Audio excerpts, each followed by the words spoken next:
Oke teman-teman, balik lagi sama aku Melisa. Kita masih ya di acara PA Talk Show di sini. Nah, di sini aku ada satu teman lagi, masih dari Malaysia. Tapi kalau tadi dari bagian Semenanjung, kita lari sedikit ke arah Sabah. Ke arah Sabah, ini ada teman aku namanya Olivia. Biar dia memperkenalkan dirinya sendiri. Can you introduce yourself to them in bahasa lah? You can speak bahasa. Alright, hi guys, nama saya Olivia. You know what, I'm just gonna say in English. Hi, I'm Olivia and I'm from Kota Kinabalu, Sabah. And yeah, I'm just so happy to be here, to be able to share my testimony to you guys. Oke, namanya Olivia, dia dari Kota Kinabalu, Sabah. Dan dia sangat bahagia dan bersuka cita ya untuk share kesaksian dia pada Sabat hari ini. Oke, Olivia,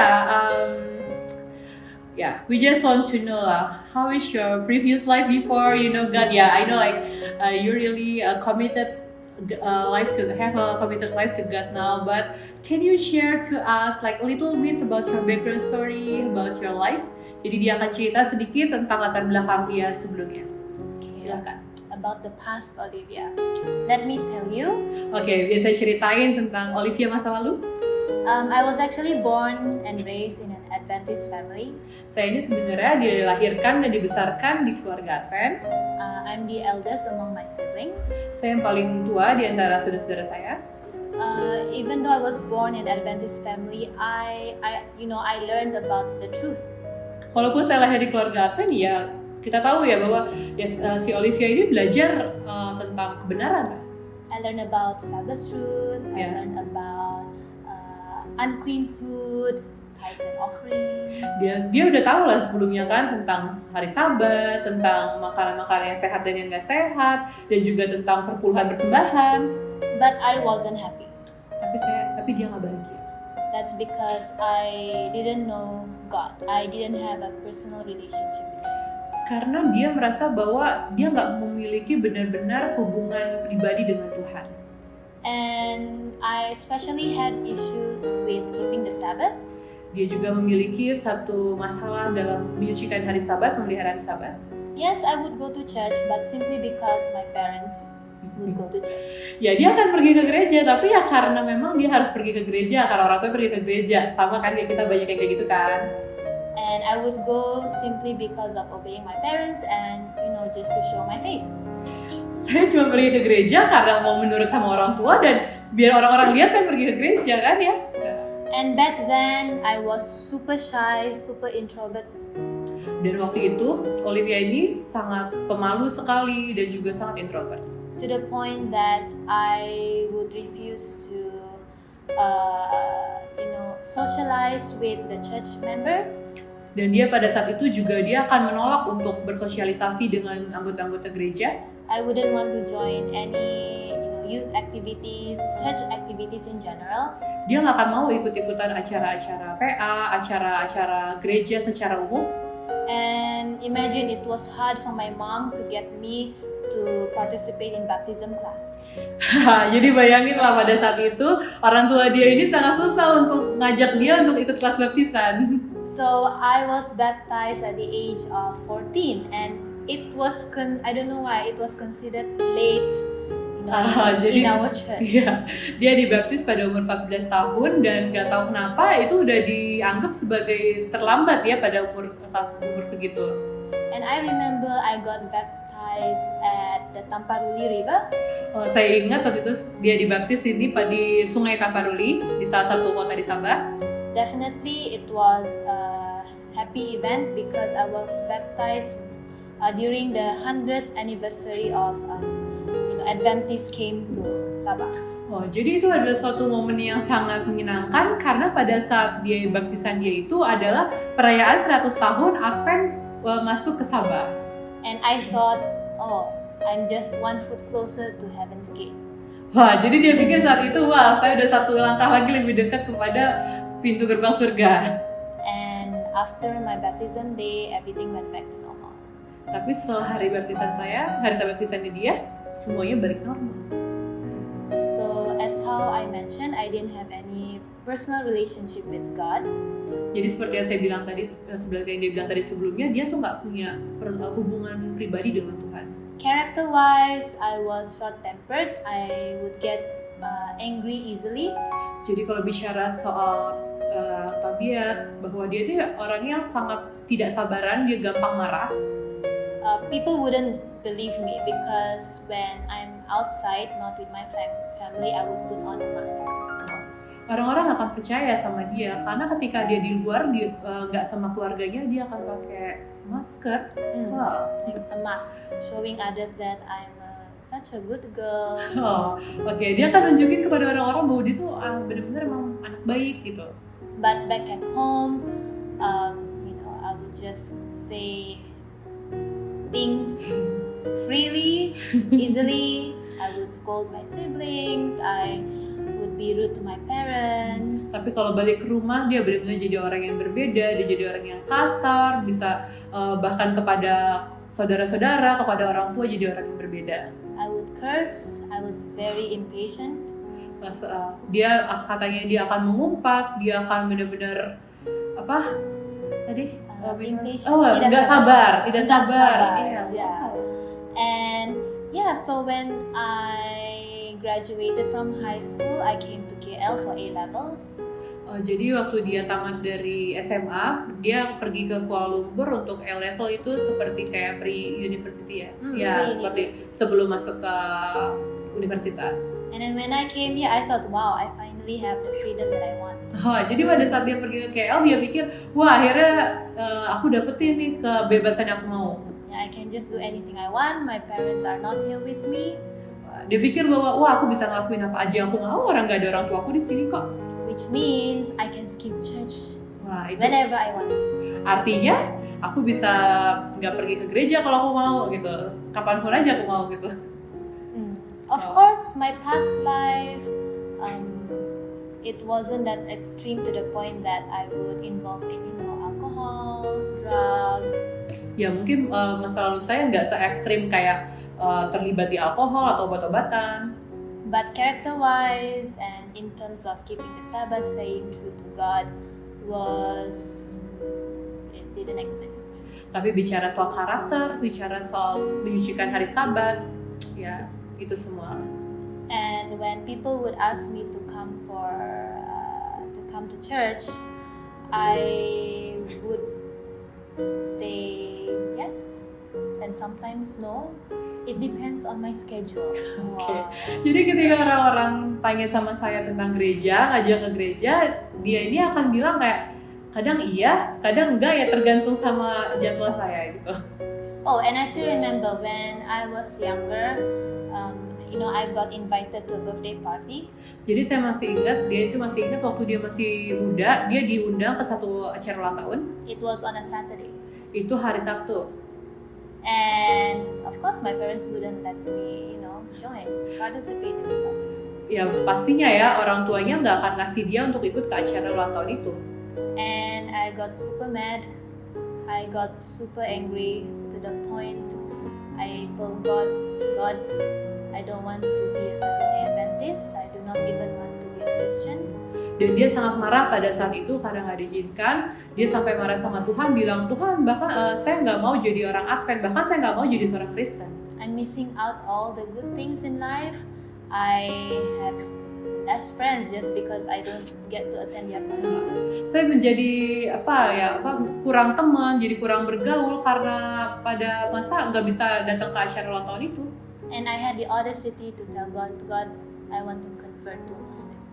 Dan pernah satu ketika dia bahkan berpikir bahwa Tuhan, saya mau pindah agama aja lah ke Muslim.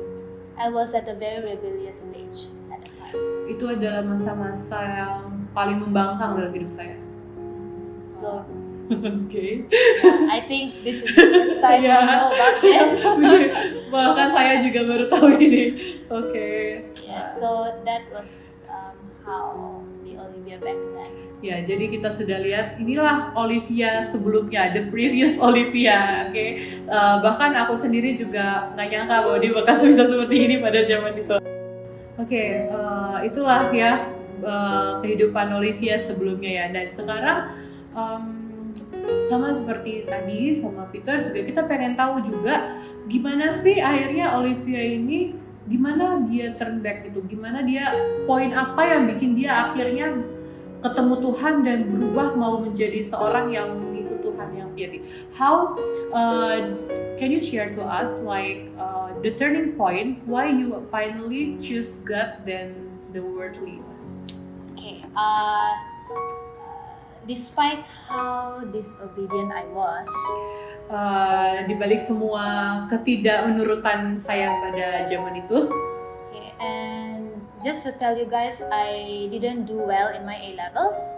supaya kalian tahu aja, akhirnya pada saat yang di pre-university itu, di pre-A-level itu, saya nggak berhasil dengan baik.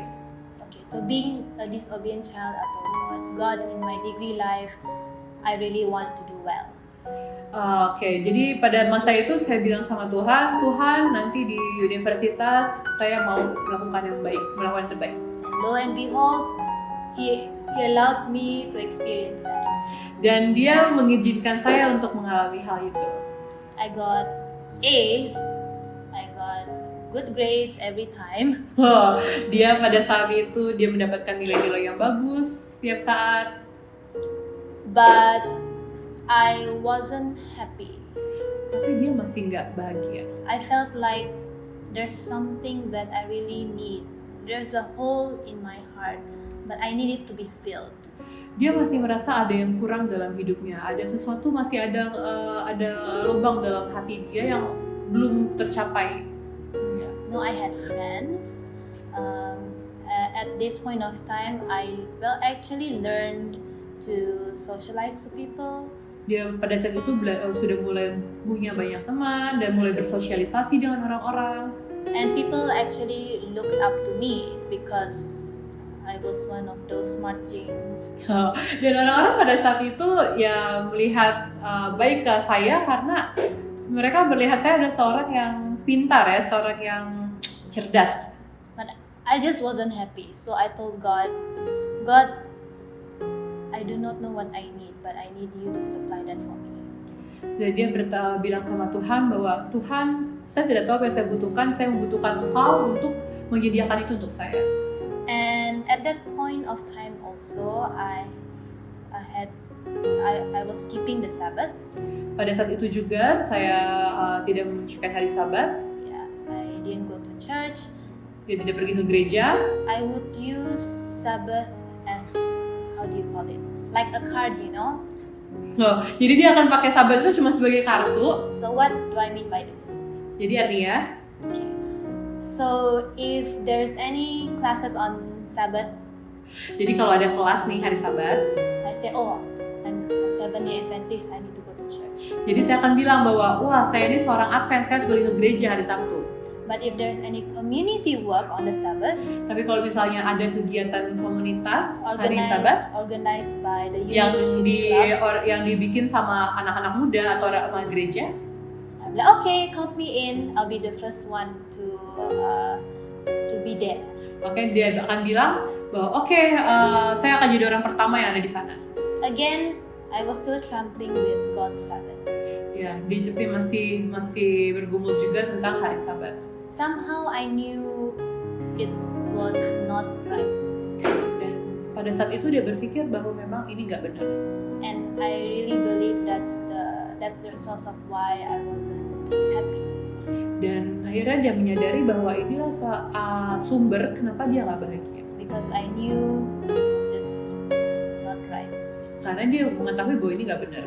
And after I made that somehow short prayer to God, Dan akhirnya pada saat itu dia berdoa sama Tuhan. not long after that, a good friend of mine approached me through WhatsApp. Dan nggak lama setelah itu ada seorang teman baiknya menghubungi dia lewat WhatsApp. So this friend of mine, we actually became friends when I attended one of the churches somewhere in Petaling Jaya. Oh, jadi teman ini adalah salah satu teman yang waktu saya ada pergi ke salah satu gereja di KL ini di Petaling Jaya. So this friend just completed his SALT. Jadi temannya ini baru saja menyelesaikan SALT Bible School yang tadi kita dibahas sama Peter juga. The SALT program, and he committed to do Bible work for 1 year. Dan dia berkomitmen untuk melakukan menjadi pekerja Alkitab selama 1 tahun. So he approached me to give Bible studies. Jadi dia datang menghubungi saya untuk melakukan pendalaman Alkitab. I wasn't interested in Bible studies in general, Dia sama sekali secara umum nggak tertarik lah untuk melakukan pendalaman Alkitab. but deep inside I knew it was the answer to my prayer. Tapi di dalam hati saya yang paling dalam, saya tahu bahwa itu adalah jawaban dari doa saya. So without hesitating, I said yes. Jadi tanpa menunda lagi, saya bilang iya.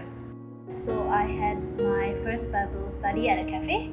Jadi dia melakukan pendalaman Alkitab pertama di kafe. And after several Bible studies, I got excited to learn new truth. Jadi setelah beberapa kali pendalaman Alkitab, dia menjadi excited karena ada kebenaran-kebenaran baru. And also to relearn truth. Dan juga untuk mempelajari kembali tentang kebenaran. And from there, from Bible studies, I would attend care groups. Dan setelah dari pendalaman Alkitab, akhirnya dia ikut care group. From care groups, I would attend church consistently 50%. Oke, setelah dari care group, akhirnya dia ikut ke gereja. Dia pergi ke gereja secara konsisten ya sekitar 50% lah. So my life definitely began to change slowly. Jadi hidupnya dia ini benar-benar berubah pelan-pelan. But definitely I still had trouble in keeping God's holiday. Tapi dia juga masih memiliki masalah dalam memelihara hari kudus Tuhan. Because I still wanted to do my own things, my own way. Karena dia juga masih mau melakukan hal-hal pribadinya dia pada hari itu. So God once again wanted to show His mercy and grace. Dan sekali lagi Tuhan menunjukkan kepada dia kasih karunia-Nya. And through my Bible teachers, He said, "Look, this is your lesson for today." Jadi dari guru Alkitabnya dia pada saat itu bilang sama dia bahwa lihat, ini pelajaran pada kamu hari ini. And that lesson was on purposing the heart. Dan pelajaran itu adalah tentang menetapkan hati. It was based on the book of Daniel chapter 1, Itu ada di buku Daniel 1, specifically on verse 8.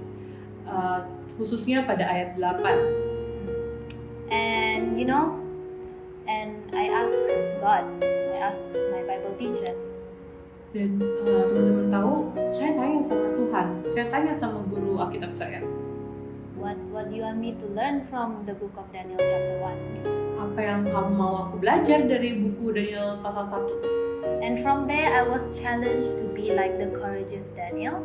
Dan dari situ dia mulai belajar untuk menjadi seorang pemberani seperti Daniel, especially in terms of keeping the Sabbath. khususnya mengenai menguduskan hari Sabat. I was conflicted, I was confused. It was hard for me to accept this, this truth that I need to start applying in my spiritual life. Saya masih bingung pada saat itu, saya masih belum tahu gimana caranya untuk benar-benar memelihara hari Sabat itulah ya. But somehow the Holy Spirit convicted me that I should start trying. Tapi Roh Kudus menguatkan kepada hati saya bahwa dia ini harus tetap berusaha. And God said He wanted me to take baby steps. Ya, oke. Dan Tuhan bilang sama dia bahwa untuk mengambil langkah-langkah kecil ya. And I told God, sure, I'll purpose my heart that I will keep your Sabbath. Dan waktu itu dia bilang sama Tuhan, Tuhan, ya saya menetapkan hati saya untuk memelihara hari Sabat. And that was a commitment that I made that day after my Bible study. Dan itu adalah komitmen yang dia buat pada hari setelah melakukan pendalaman Alkitab. And lo and behold, the day after that, God decided to test me. Dan teman-teman tahu, setelah hari itu Tuhan menguji dia. Yes, in terms of the Sabbath. Mengenai hari Sabat. So what happened the next day? I was called by the ex-president of a club, the community service club. Jadi pada saat itu dia dapat telepon dari presiden dari sebuah klub komunitas. the ex-president and I was the president at that time. Oh, dia wakil presidennya, sedangkan Olivia presidennya pada saat itu. He came to me with his what do you call it? Mantan presiden. His ex-assistant, what do you call it? Penolong. Oh ya, penolong lah. Oke. Right? Associate. And he told me that I should attend that Saturday's community work because it was, I don't know, super important. Jadi pada saat itu dia bilang untuk pada Olivia bahwa dia harus ikut kegiatan pada hari Sabtu itu karena itu sangat penting. And I had been joining community work simply because I wanted to skip church and I could gain some extracurricular points. Jadi pada saat itu si Olivia ini ikut acara komunitas itu untuk supaya dia bisa nggak pergi ke gereja dan juga supaya dia bisa dapat poin untuk extracurricular. And it would be good on my resume, right? If you're active in university. Ya itu akan bagus ya nanti buat CV-nya dia, resume dia bahwa dia adalah seorang yang aktif di universitas. And now my ex-president wanted me to join that Sabbath event. Dan pada saat itu mantan presiden community itu mengajak dia untuk ikut pada kegiatan hari Sabat itu. And boy, dan I was like, God, okay, why this fast? Why so soon? Wah, dan lalu Olivia tanya sama Tuhan, kenapa secepat ini gitu? Like I have to stand for the Sabbath now, right? I just purposed my heart yesterday. Dan saya harus benar-benar menguduskan hari Sabat ini kan, karena saya baru menetapkan hati saya kemarin. So I told the ex-president and the assistant that this time I'm not able to make it to the community work. Jadi Olivia bilang sama ex-presidennya, sama asistennya bahwa pada kali ini dia nggak bisa ikut acara community itu. I explained to them about the Sabbath, about my faith. Dia menjelaskan tentang hari Sabat, tentang imannya. And Satan being Satan, he just likes to attack your weakest point. Oke, dan setan tetap aja setan. Dia akan menyerang kepada titik kelemahan kita. I am sensitive, I am emotional. Dia adalah seorang yang sensitif, emosional. But back then, it was hard for me to control my feelings. Dan pada saat itu sangat sulit bagi dia untuk mengontrol perasaannya. So Satan he would use words to attack me through these two individuals. Jadi dia akan menggunakan saya melalui kata-kata saya untuk menyerang lewat orang-orang. And they said, dan mereka bilang, you just go change church lah. Oh, jadi mereka bilang langsung, ya udah kamu pindah gereja aja. You just go to Sunday church lah. Kamu tinggal pergi aja ke gereja hari Minggu. Tell your pastor to change the day. Bilang sama pendeta kamu untuk ganti hari. Easy what? Gampang kan? I was super hurt because I actually look up to these two individuals. Si Olivia ini waktu itu sangat sakit hati karena dia benar-benar sangat melihat ke atas dan sangat menghargai lah kedua orang ini. Because they were super smart, they were active in school, and I really tabik them a lot. I respect them. Karena mereka ini orang-orang yang pintar, yang dihormatin, dan Olivia sangat respect lah, sangat menghargai mereka.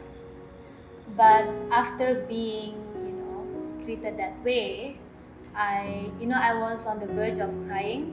Jadi setelah diperlakukan seperti itu, Olivia langsung merasa untuk menangis. I didn't want to cry because we were in the middle of the staff room. Jadi dia pada saat itu nggak mau menangis karena dia ada di tengah-tengah ruangan staff di situ. And I said a short prayer. I said, God, I made a commitment, but I need you to help me to keep this commitment. Jadi dia berdoa sama Tuhan, saya udah bikin komitmen dan saya mau jaga komitmen saya itu. So indeed God helped me. Dan betul Tuhan menolong dia. And the Holy Spirit spoke through me. Dan Roh Kudus bicara melalui dia. And I told them, it's okay, I quit. Dan saya bilang sama mereka, gak apa-apa, saya keluar. Now, it wasn't easy for me to let go of a very important role. Gak mudah bagi dia itu untuk meninggalkan satu posisi yang sangat penting. But I knew that I had to simply because it's just the right thing to do. Tapi dia tahu pada saat itu bahwa dia harus, karena itulah hal yang benar yang harus dia lakukan. So we just ended the conversation. Jadi mereka menyudahi pembicaraan mereka. I don't think they were happy, but they didn't force me.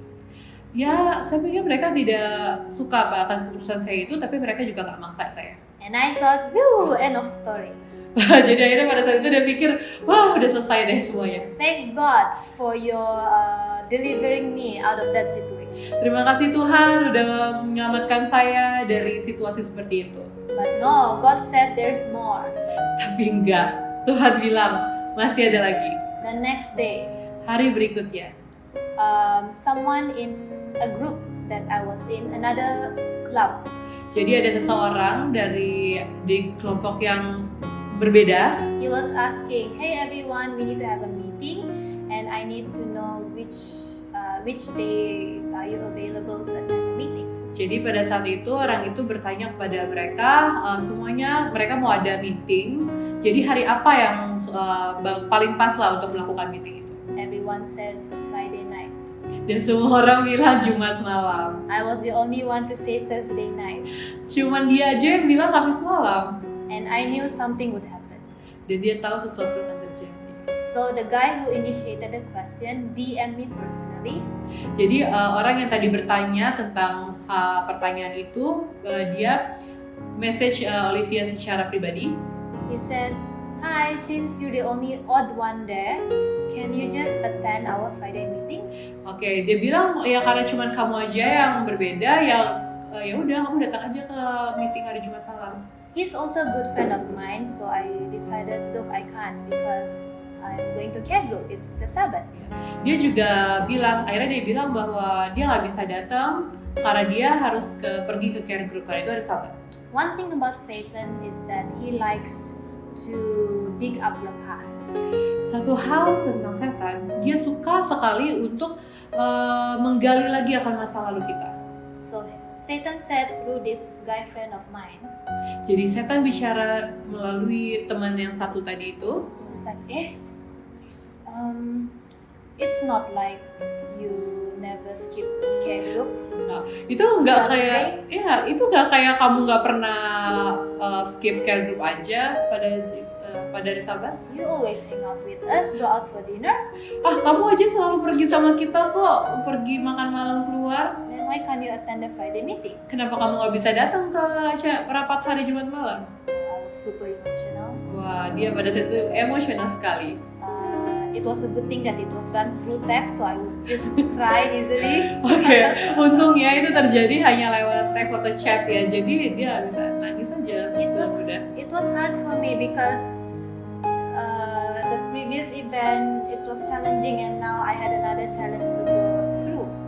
Ya itu sangat berat buat dia karena event yang berikutnya itu udah cukup challenge ya, udah cukup susah dan sekarang harus ada lagi yang harus dia laluin. I said a short prayer and God gave me the strength to tell him. Lalu dia berdoa secara singkat bilang, Tuhan berikan saya kekuatan untuk memberitahukan pada dia. I told my friend, look, I know how I was in the past, but I've made a commitment to change. Dia bilang seperti ini, lihat bahwa ya saya memang seperti itu di masa yang lalu, tapi saya memiliki komitmen untuk berubah. It's okay, I will talk to the president of the club. Oke, saya akan bicara dengan presiden daripada organisasi ini. And I'll get back to you. Dan saya akan bicara lagi sama kamu. So I told the president of the club, look, I can't attend the Friday meeting. Jadi saya bilang sama presiden klub itu, saya nggak bisa hadiri meeting hari Jumat malam. If it's a burden to everyone, then I'll be gladly to let go of this position. Kalau misalnya ini menjadi kesulitan bagi semua orang, ya udah saya akan meninggalkan posisi ini.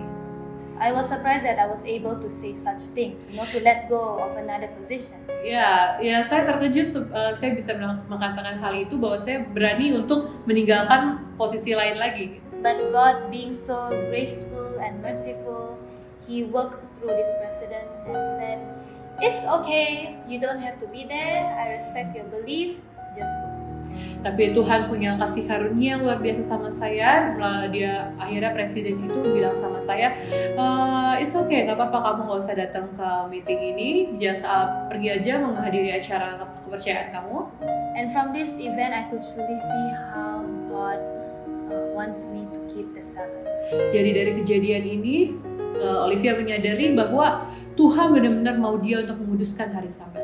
He allowed miracles to happen, and I got to experience strength and the courage to stand for His Sabbath. Dia mengizinkan mujizat terjadi sehingga dia memiliki keberanian dan kekuatan untuk tetap menguduskan hari Sabat.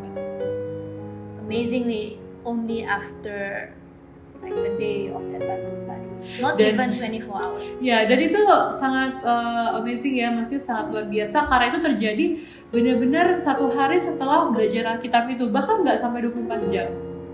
So that would be my big main turning point. Jadi itu menjadi titik balik di mana dia berubah dari Olivia yang sebelumnya menjadi Olivia yang sekarang. Okay, thank you Olivia for sharing with us the testimony.